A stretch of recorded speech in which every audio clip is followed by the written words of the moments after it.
When we talk about fertility, the conversation often centers on women, but that's only half the picture, right? Today, we're flipping the script and focusing on male fertility. And here's the best part. There's this incredible science-backed 90-day window where you can make changes that have a huge impact. So let's dive right in. Okay, so first things first, we've got to understand a really fundamental difference here. Female fertility, it's kind of like a bank account that you're born with, and it has a fixed amount of money, or eggs in this case. You can only make withdrawals. But male fertility, that's totally different. It's more like a factory that's running 24/7, constantly churning out new product. And that's what's so cool about this. It means there's this amazing opportunity to actually improve the quality of what that factory is making. That's a game changer. And get this, that window of opportunity has a number, 90 days. Yep, about 3 months. That's roughly how long it takes for a brand new batch of sperm to mature from start to finish. This is huge. It means the healthy choices you start making right now can literally build a better, stronger batch of sperm just a few months down the line. We're not just throwing darts in the dark here. We're actively working with your body's own production schedule. All right, so here's our game plan. We've covered the 90-day opportunity. Now we're going to talk about what to stop completely, then what you need to cut back on.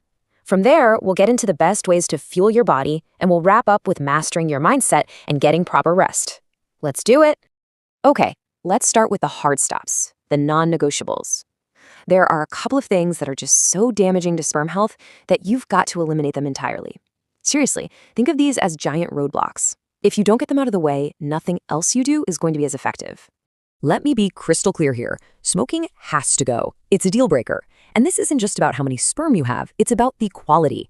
The chemicals in cigarette smoke create this massive storm of oxidative stress that directly attacks the DNA inside the sperm, the actual genetic blueprint. And that's terrifying, because you could have a semen analysis that looks perfectly fine on the surface, but the DNA inside could be damaged. That can make it harder to conceive, and really importantly, it can raise the risk of miscarriage. All right, the next thing on our must-stop list might surprise you. We're talking about external steroids and testosterone, the kinds some guys use for bodybuilding. I know what you're thinking. Wait, isn't more testosterone a good thing? It seems like it should be, but your body's internal wiring is, well, it's complicated. And if you're trying to conceive, taking this stuff is like scoring a goal on your own team. A huge own goal. And here's why. Your brain is basically the manager of the whole operation. When it detects a flood of testosterone coming in from the outside, it doesn't know the difference. It just thinks, whoa, the factory's in overdrive. We're overproducing. Shut it all down. And here's the kicker. The assembly line that makes testosterone is the exact same one that makes sperm, so when the boss yells stop, everything grinds to a halt. Both production lines, gone. Okay, so those were the hard stops. Now let's move on to the things you don't necessarily have to eliminate, but you definitely need to reduce and manage carefully. These are the habits that can still do a number on both sperm quality and quantity if you're not careful. So the big question, what's the deal with alcohol? Well, the research is actually pretty straightforward. If you're having less than 4 drinks a week, the effect seems to be minimal. But once you cross that line, that's when it starts to negatively impact both the quality and the quantity of sperm. It's a classic case of moderation is key. All right, let's talk about some everyday things that can cause problems, specifically plastics and heat.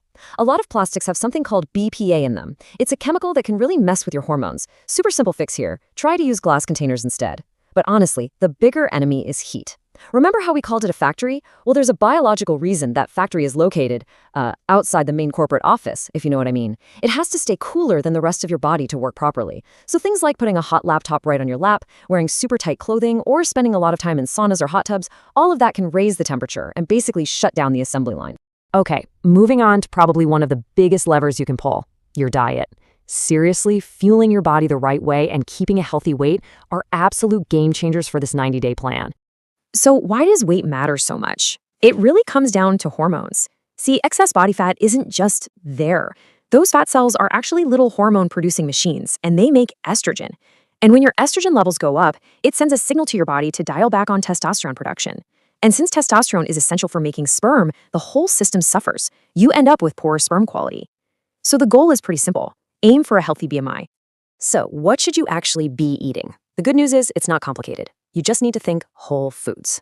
Load up on fruits and veggies, which are packed with vitamins. Grab healthy nuts like walnuts and almonds. They're full of things like antioxidants and zinc, which are like the raw materials for building great sperm. And what to avoid? It's all the stuff you already know isn't great for you, right? Processed foods, sugary junk, refined oils, and maybe try to cut back on the red meat too.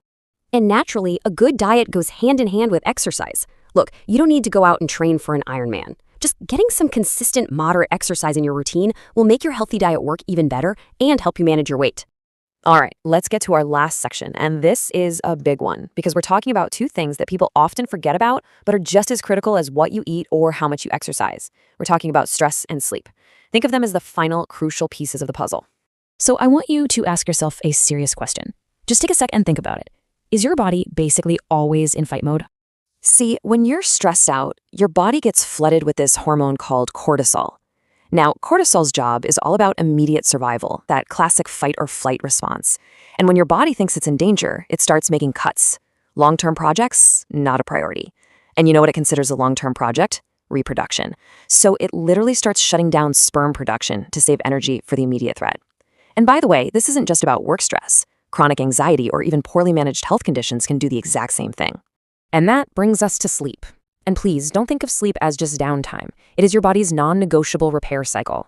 Getting 7 to 8 solid hours a night, that's when your body is hard at work, fixing things, balancing out your hormones, and just recharging the entire system. If you skimp on sleep, you're basically sabotaging all the other good work you're doing.